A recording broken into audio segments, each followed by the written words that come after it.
Who remembers this song?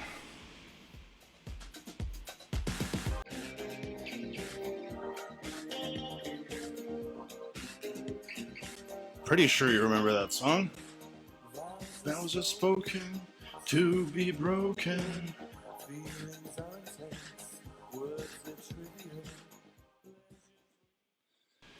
So, vows. How do vows, spiritual vows, and vows in general, can destroy our lives? Perhaps spiritual vows and oaths are one of the most important topics in the field of personal development and success in life.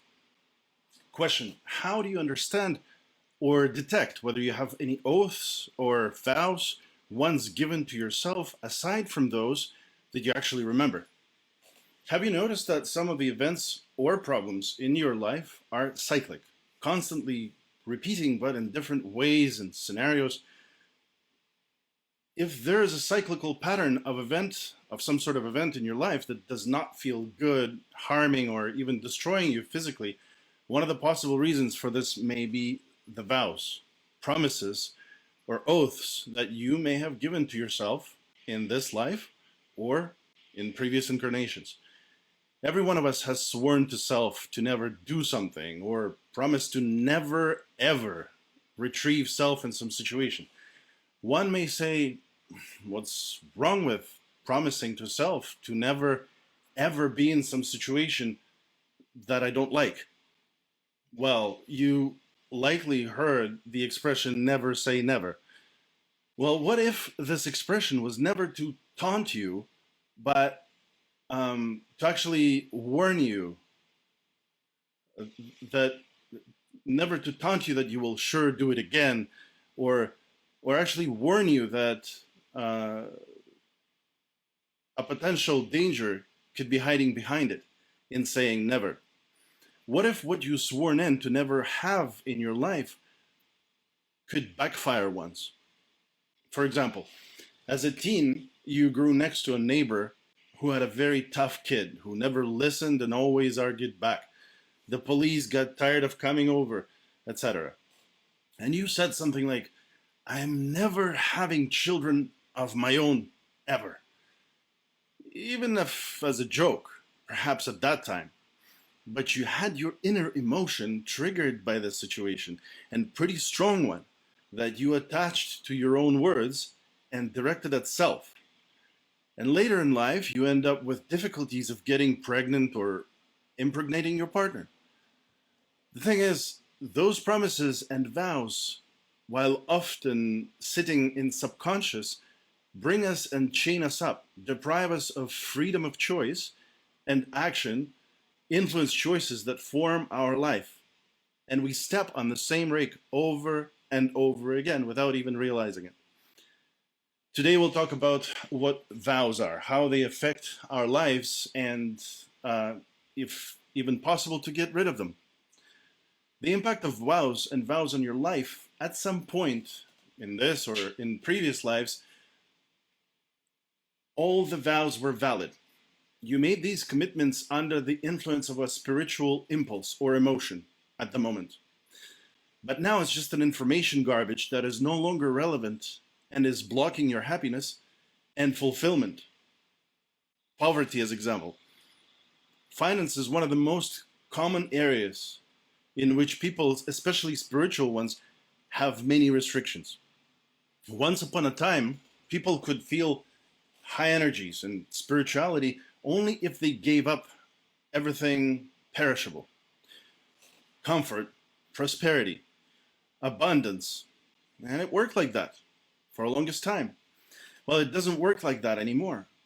Now, on the contrary, is the time of unification of the material and spiritual worlds. But the vows have remained since the old times. Formulations could be like, money is not spiritual. I give up wealth for the sake of closeness to God. I take a vow of modest life. If I have money, I lose spirituality. And there's some variants like, I lose clairvoyance or the gift of healing. I am not pleasing to God. I will not go to heaven, and so on and so forth. How can it manifest in your life? Have you given that oath or promise? Um, it could manifest as a material and housing problems. The higher the growth of the awareness and spirituality, the lower the prosperity. Another example of oaths is, or the vows are in the area of celibacy, of loneliness. People who once gave up their family and social success for the sake of spiritual service, and through the centuries, they bear the burden of such vows. For example, relationships with men, women distract me from spirituality, or I give up love and family for a spiritual gift. I must celibate for the sakes of closeness to God. Signs that of manifestation of those vows in your life could be that you start engaging in spiritual practices, personal growth, and your relationships deteriorate as a consequence. Also, this is a form of, uh, maybe you've heard the term crown of celibacy, when one truly believes that it's holding some sort of uh, some sort of magic influence that they can never get married or get with some partner together. This could form, those kind of vows could also form that crown of celibacy as a result. Uh, if you cannot find a life partner for a long time, it's likely due to the vows that you've once given. Also, exhausting relationships. These are oaths that are the opposite of the previous ones. You've given them not to God, not to something spiritual, but to a person. And you have fallen into an eternal karmic dependence on them. Usually they're given on the wave of strong love, friendship, or family feelings. Could be affirmations like, I give up my spiritual gift for the sake of love. I will love you forever. I will never part with you. We are forever connected. I will always save and support you. I owe you forever. I am in your debt. Things like that. And signs of manifestation in your life could be some neurotic dependence on one person, on some member of your family, on some acquaintances that you've met throughout your life. Um, Depending on the wording of the vow, it could be exhausting love. You understand that a person is not right for you, but you cannot part with him or with her. Um, Eternal rescue and service, for example. An adult daughter does not marry so that she could stay with her mother and never leave her alone, so that she feels obligated to protect her. Uh, Also, paradoxical strong feelings from an affection to, from the fluctuate from affection to hatred for some almost random people. Another example or another area is disorders in the field of beauty and health. As a rule, these are a form of spiritual sacrifice or rejection of one's mortal body. Here, oaths take a variety of forms. I give up everything carnal for the service of God.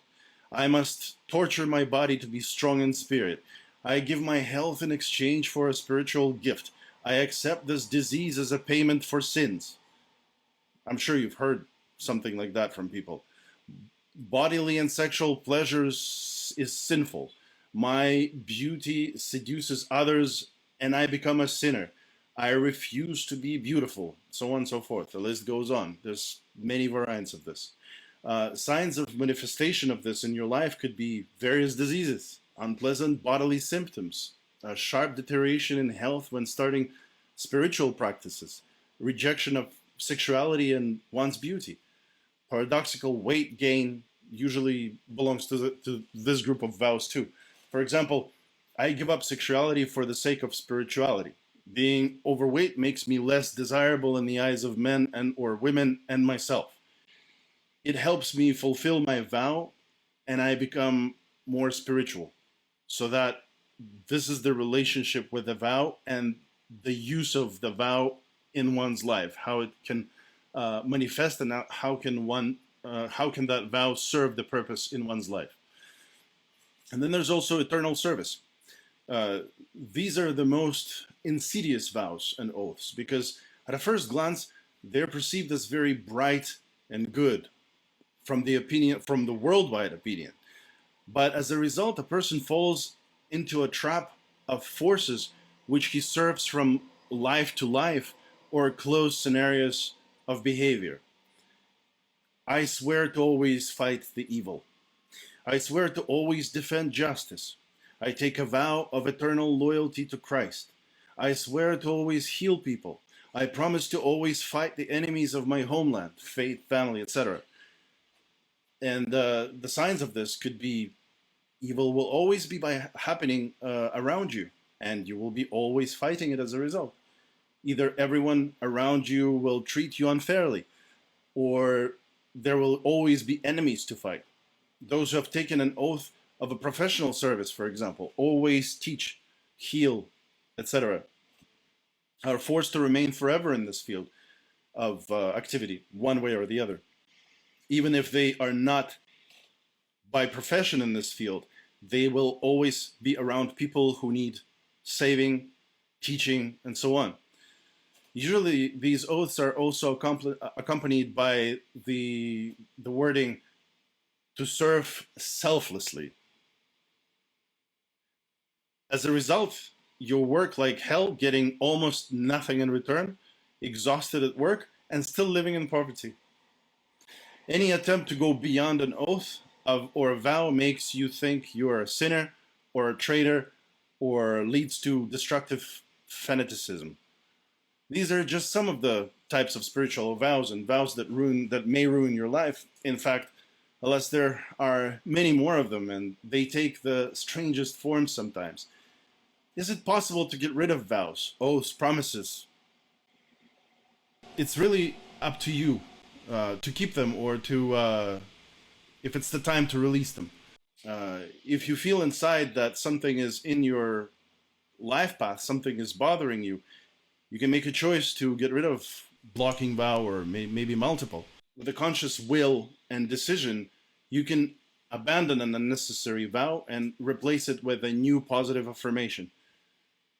If you need any help in identifying those, my life partner and I can help you to remember, untangle, and resolve your situation.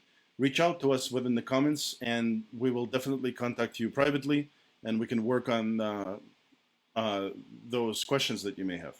But for the everyday life, if you notice you have sworn not to do something, promised the never again, or given some accidental oath you didn't mean to, just affirm to self that you take it back by your own will, even if you do it silently. And with this affirmation, as soon as you feel satisfied and feel it has been undone inside of you, this is a good meaning. This is a good sign. Thanks for joining the live, and I'll be putting this recording onto our TikTok channel so you can watch the recording, and see you soon.